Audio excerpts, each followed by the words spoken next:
do you know a new feature on Snapchat has been added where you can add in a private story? Previously, any story that you add on your Snapchat, all of your friends would be able to see it.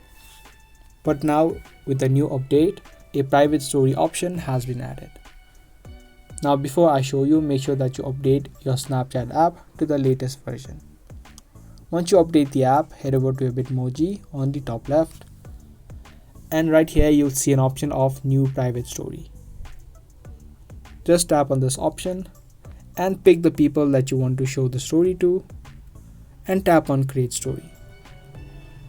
You can also name the story whatever you want and tap on save. Once the private story members have been added, add to private story option will open up. You can just tap on it and tap on take a snap or from memories or camera roll. Pick anything that you want to add and tap on send. And a private story will be added to your profile on Snapchat.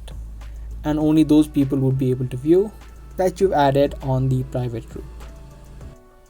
Now if you want to add or remove any particular person from the private story, just tap on the three dots on the top right and tap on edit viewers. From here you can remove or add in new people to your private story.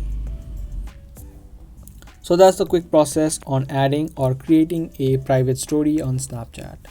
If you guys found this video helpful, be sure to subscribe, share, and also give this video a thumbs up. I'll be soon back with more Snapchat videos. Thanks for watching.